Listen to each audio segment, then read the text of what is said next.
Hi everyone, and welcome to this first recording for SOC So we are going to be talking about the role of a practitioner in this session, and we'll also quickly be giving you an overview of the subject. You can also look at other recordings that have been uploaded for an overview in the welcome video, and also assessment related videos that you can find on the LMS. The subject focuses on various aspects of establishing and managing a practice. Now, because you are in this phase where you would want to at some point start your own practice or be involved in a clinical practice, then you would have to be aware of all the different aspects that are important for managing your own practice, and this includes topics such as legal guidelines or frameworks, policies and procedures, insurance requirements, all the financial aspects. That's also something that we'll be looking at. And apart from that, things like marketing, business planning, and also bookkeeping. So all these different aspects is something that would make you aware of, which you will require as a skill in your own clinical practice. So there are 3 assessments for this subject. The first one is a case study, which is for 1,200 words. The second assessment is a business marketing brochure and a presentation. You can refer to the assessment guidelines on the LMS, and you can also look at the recordings that have been updated for those different assessment tasks, which will give you a little bit more idea on them. And the third assessment is a business plan, and that will be your main assessment for about 3,000 to 3,500 words, which you would have to complete. So let's begin with the first session. So in this, we will be looking at the different roles as a practitioner. So you would be aware that as a practitioner, you're not only responsible for that one-on-one session that happens inside the consultation room. It's also about all the other aspects of clinical practice that you have to be aware of as a therapist. And we will also be looking at the professional requirements, reflective learning in practice, and also other self-support techniques. So in the helping relationship, it is about the relationship between the client and the therapist. So when you look at your client, when they come to seek help for their physical ailments or conditions, it's not just about a one-sided sort of a role. It is giving them the support that they need, and also being mindful of your ethical boundaries, of your scope of practice, and all other components that tie in that relationship. So it is not just about having a friendly sort of a relationship, but it's also meeting all the legal and ethical requirements in that. So as an effective practitioner, you would have to focus on the quality, and also about keeping their priorities in mind, and also making sure that you are meeting all these ethical and regulatory guidelines in that role as a practitioner, to facilitate treatment for them or to help them with achieving their health goals. So dimensions of the helping relationship, which include the practitioner, a manager, and the entrepreneur. So you're not only looking at it from the practitioner side of things, but also in terms of the manager, which is when you are effectively looking at the client bookings, making sure that your clinical practice is running smoothly. And also the role of an entrepreneur, where you have to facilitate all the different aspects, coordinate or liaise with other staff. So it involves a lot of different dimensions, which you would have to have as a skill to be able to build that clinical practice that you seek to achieve.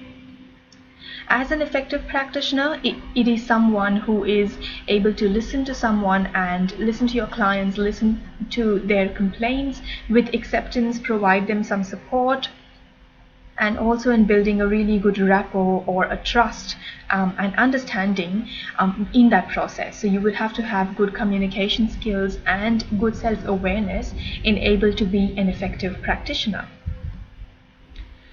Similarly, an effective manager is someone who would be able to look at all the other responsibilities. So it is a really high demanding sort of a role, where you would have to create or effectively run the business smoothly by also looking at what the other staff requirements are, by also looking at facilitating other activities or monitoring performances in order to have that comply to that role. So You must have that factor of trust that's coming from other people if you're working in a practice setup which is in collaboration with others, and there has to be transparency, there has to be good communication, and there also has to be good management that's seen as a clinical business setup effectively to have or to achieve that sort of a role.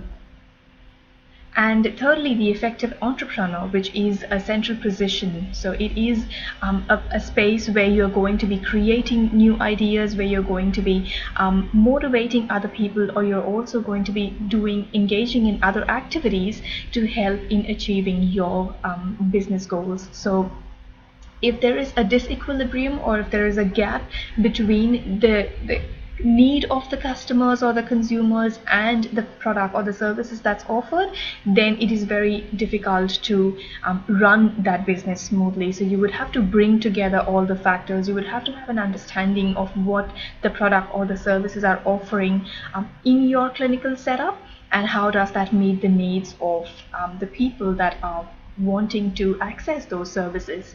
So you would have to look at other aspects like what sort of money would be involved, how much of risk would that be involving, or what are the other sort of profit areas that you can explore as an effective entrepreneur. So with these three people in one, that's what makes you as a practitioner. So you would have to have the skills of managing your own business practice, of actually being in that role where you're in that therapeutic relationship, and also being the entrepreneur, which is kind of having that inspiration and motivation to be able to achieve new goals, or have a clear idea of what you want to achieve in the future. So these are some of the qualities that are required as an entrepreneur or manager or practitioner. So if you're thinking about an entrepreneur, that's a person who would be able to take the risk, who would be able to get the innovation and be inspirational as well.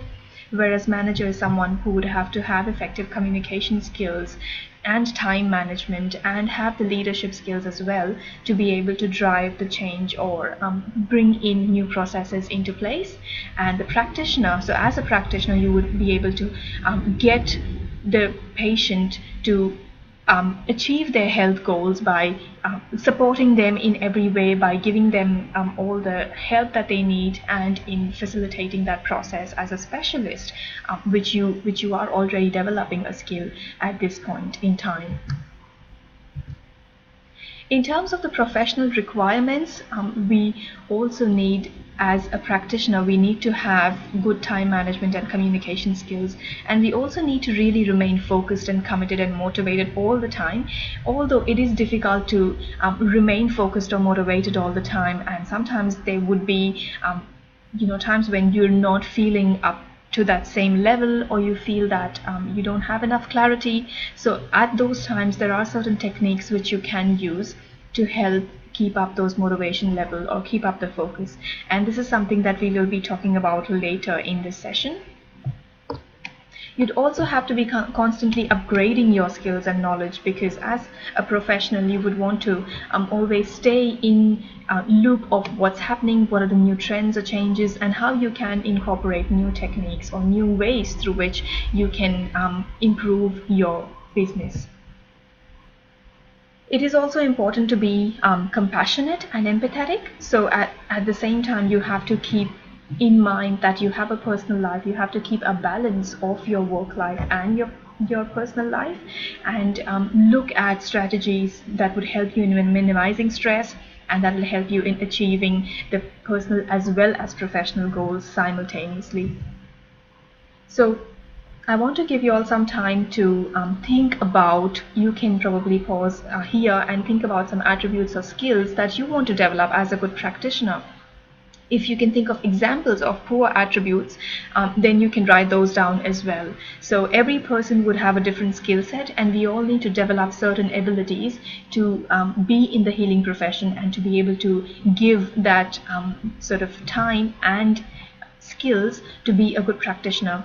So what are some skills that you would like to possess, or what are some skills that you already have which will help you in doing this in this process? So think about that and write that down.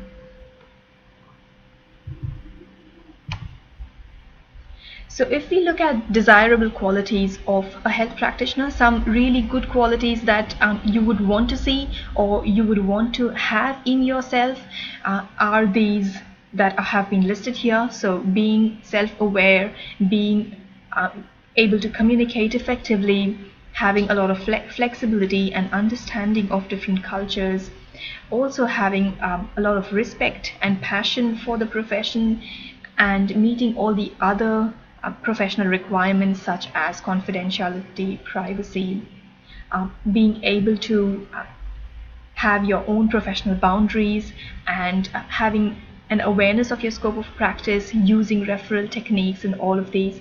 So these are some of the desirable qualities that you would wish to have as a health practitioner. So you can have them as a guideline, and you can use them or compare them to the qualities that you already have and what are some other qualities that you would want to develop. So in terms of your professional practice, we would want to have, everyone would want to achieve these professional guidelines, or these 10 sort of commandments that would help you in getting to where you want to be. So keeping up to date with your clinical techniques and your professional issues, always practicing within what is in your scope, and always using referral techniques for everything that's outside of scope of practice, being aware of your premises, the treatments you use, what are the legal requirements, what are the compliance requirements for these. So being in those ethical boundaries as well, making sure that you're maintaining adequate client records, and also making sure that you are having up to standard professional indemnity or insurance requirements, keeping everything secure and in a way that it's all under client consent and under the Privacy Act as well. So being aware of all these guidelines, and at the same time developing skills that would make you an effective practitioner is really important. In contrast to that, if we look at some poor practitioner attributes, that would be being non-professional, or let's say not listening effectively to what the complaints of the client are, not having enough punctuality, or being inconsistent in advice, showing lack of empathy or lack of confidence as well, and also let's say having less or poor people skills. So if the client has a bad experience, if they feel that they are not comfortable in sharing their issues or health concerns with you, then maybe that is a reason for lack of communication, or because they don't have enough clarity, or they don't find you having that much of a confidence. So think about or reflect back on your role as a practitioner, and think about how you can overcome these obstacles, or overcome some of the negative attributes that may be there, or that may impact on your clinical practice in some way, and what are the ways that you would be able to sort of deal with those weaknesses, because that would give you an idea or more sort of self-awareness about yourself, and also kind of guide you in improving your professional role. So talking about reflective learning is a very good way of doing that. Reflective learning is a practice where you are pretty much thinking about everything that has happened in that situation where you are in a therapeutic relationship, or you are with a client and you have gone through their case, you have looked at their case history. If you didn't find a good result, you are reflecting back on what happened or what you could have done better in that situation. So reflective learning is more about tapping into what's happened previously and writing down, or kind of going into more depth on that incident. Because we all have sort of, let's say, vague memories. We can have some images or some memory of what happened yesterday or the day before, but if you only concentrate a little bit deeper, then you can extract more details from your memory, and that can help you, or it can guide you to have better practitioner attributes, or to develop your skills further as a practitioner by doing reflective learning. So thinking about your experiences and thinking about, reflectively thinking about it is something really different. So when you are reflectively thinking about, you're not only just, replaying the whole incident in your mind, but you're also thinking about how you could develop it better, how you could make it better, or what could have happened in a manner that, let's say, you wanted it to happen. So, comparing and thinking about it in more depth is what reflective learning is. So it does help us in explore the experiences more, and it also helps us in, kind of having an in-depth personal idea, exploring our own beliefs and our own behaviors as well, and how we react to something or how we overcome to a situation when we do the reflective learning. We become more aware as well. So using reflective practice, if you look at the book People Skills by Neil Thompson, he suggests that there are 6 steps to developing reflective practice. So the first one is when you read, so you're just reading and learning about a topic. Then you ask others about the way they do things, and then you watch what's going around. So you're asking, you're also observing what's happening around you. You're also paying attention to your emotions. You're also paying attention to how you react to something, whether it's a negative situation or whether it is any sort of reaction that you would have noted in yourself. And then you talk and share your views and experiences. And then you again think about it and spend some time in re-evaluating it. That would give you an idea. So that's something that kind of builds up on the reflective practice. So when you do these different sort of steps, that helps in increasing the self-awareness and also increasing your emotional intelligence as compared to what you have previously as an understanding of not only others but your own self as well. So it does help in developing creative thinking skills and encourages active engagement in work also. So in professional situations, if you want to keep a learning journal and if you regularly want to use the reflective practice, that would help you in developing more meaningful discussions. It will help you in your career development, and you can just sort of put down examples or put down situations that you would want to reflect on, and that can be used in your clinical practice. So how you can do this? If you want to use reflective learning process, then you would first have to describe the experience, what happened, what situation occurred, what were your thoughts, and then think about how did you behave, how it made you feel, or what were some other feelings that you had in that experience, and then kind of theorize about it. So match it with other preconceived ideas or the outcomes, whether did you expect those outcomes or you did not expect, and how you could have reacted in a different way that might have changed the outcome. And then you can also apply reflective learning into practice where you do the experimentation. So now you are aware about what your reaction was. So go back and try and implement that. So if that situation occurs again, or if something similar happens, how will you want to change your behavior through experimentation?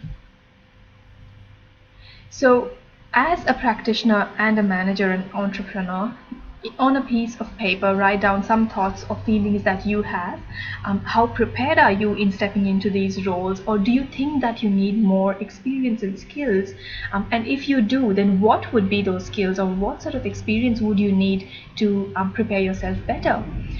Also write down just in general what are the key strengths that you possess at the moment, and what would you want to have in the future as a business practitioner. So when you know about which aspects you want to improve on, then that will help you in focusing on those aspects more, and you'd be able to do that through reflection or through building upon those aspects when you are actually applying them to real life situations.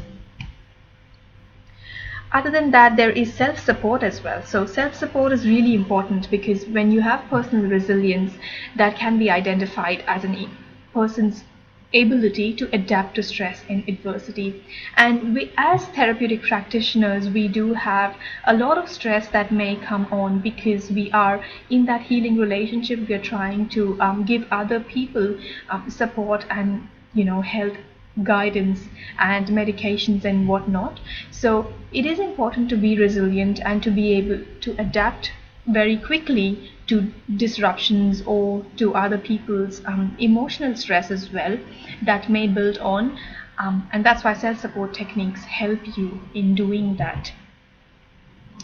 Self-awareness, so having the awareness or the ability to touch one's whole environment through thoughts, feelings and values. Having a self-awareness is important, and this can be done through building a lot of trust as well. So trusting your own self, your ability to do something, and also trust others, and having that would definitely help in getting more resilience. So for self-evaluation, so to develop self-awareness, it is important to evaluate your capabilities, and to see how you do it, you can think about or reflect on these questions. What is personal resilience, and how can awareness in personal resilience help in a work environment? So if, let's say, some stressors are present, how would you deal with those stressors? What could be your coping mechanisms? Thinking about these and evaluating these will help you in developing self-evaluation techniques as well. So with self-support, thinking about other avenues or ways through which you can support yourself, or you can adapt to changes and challenges that come on in your role as a business practitioner. It is important to use different types of techniques for self-support to have that resilience. And some examples of the techniques is what we will be discussing a little bit later. So with self-assessment, again, this is similar to what we talked about previously. So it does include self-evaluation, and it is useful in situations where, let's say, you don't have an understanding of other people's reaction, or you feel uncomfortable or different, then you want to feel more confident or self-assured, then you would have to sort of use self-evaluation and use it as a constant means, or reflection as a constant means to develop more resilience in yourself. Self-evaluation is not about completely changing what you are or understanding, but it's more about what your values, beliefs or preferences are. It's becoming more aware of your strengths and weaknesses, and able to see opportunities, let's say, for change, able to be more authentic to yourself. That's again also very important when you are in a working relationship or in a business practice. It is important to be aware of your strengths, weaknesses and your values and beliefs. So this is a little reflection activity that you can have a look at. So look at the questions and think about them. Think about your strengths and weaknesses, write them down. Write about if you have previously used a self-evaluation tool, how did you use it? Or if you've been in a situation where you can reflect upon and think about the situation, you can write that down.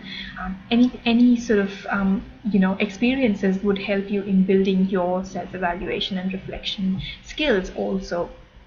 So spend some time in answering those questions.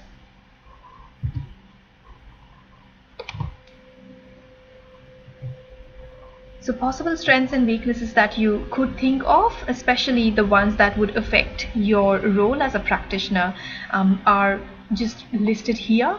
Maybe you would have had some of these strengths and weaknesses written down in your piece of paper. If you have, then you can kind of see that many people may come up with similar or similar sort of suggestions for strengths and weaknesses. So in terms of strengths, being kind, compassionate, curious. So we've discussed these qualities as a practitioner which you would want to have. But weaknesses could be being impatient, or being inconsiderate, or too quick to judge, or not being in that process of following up, or let's say getting demotivated easily, lacking self-awareness, not speaking up for yourself. These could be some of the weaknesses that you may experience, or you may have had experienced in past situations. So how would you want to overcome them, and how would you want to change those or adapt newer sort of skills to overcome those weaknesses is what you would want to think about.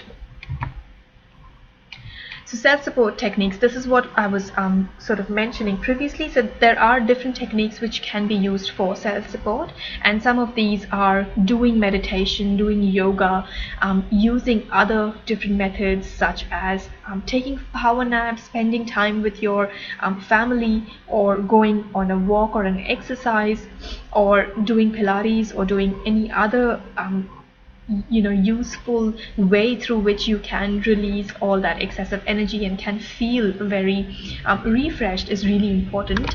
So it could be anything. For every individual has a different way of supporting themselves. So thinking about what works for you more and how you would want to use the self-support technique on a regular basis, so that you can have that sort of a routine and you can use that as a means of being re-energized as well.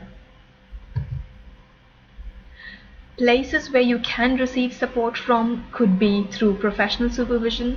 So although the previous slide had techniques which can be used, apart from that you would need support as a practitioner as well.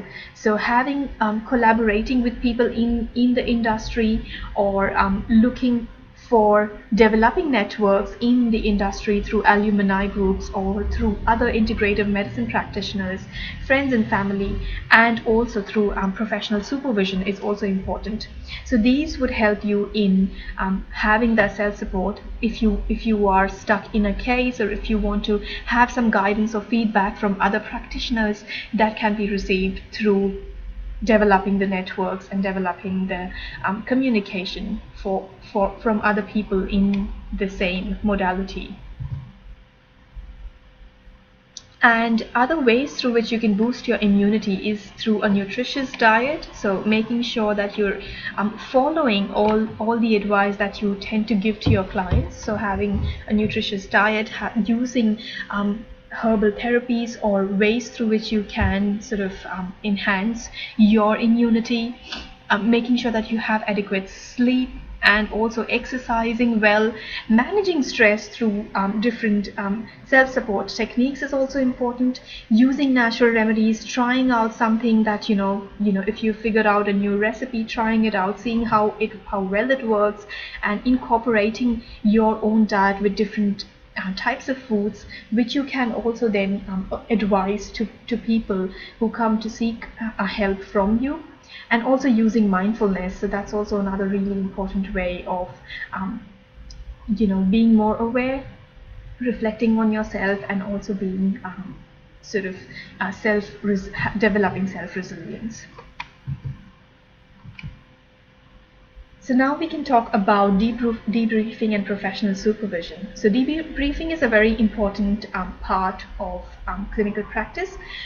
If some of you are doing clinics or will be doing the clinics soon, then you will be aware that debriefing is important, where you will have a session of quickly communicating with other practitioners, letting them know where you are at, letting them know what you want to achieve, let's say from a certain semester or week or subject or whatever it is under that professional supervision.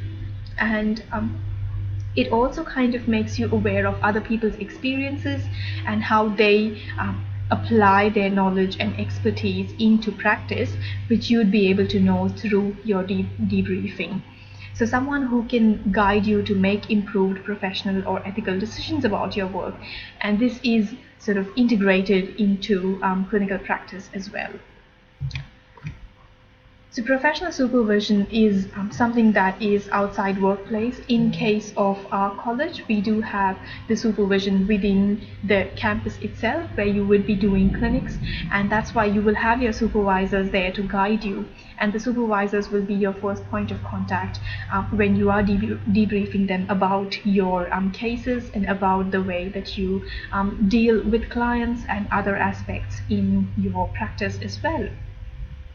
Maintaining a good rapport with your supervisors, maintaining good communication channels and network with other people in the industry is also important, because that can be your means of debriefing later on, even if it's a professional association or someone else that you're kind of involving in that session of debriefing.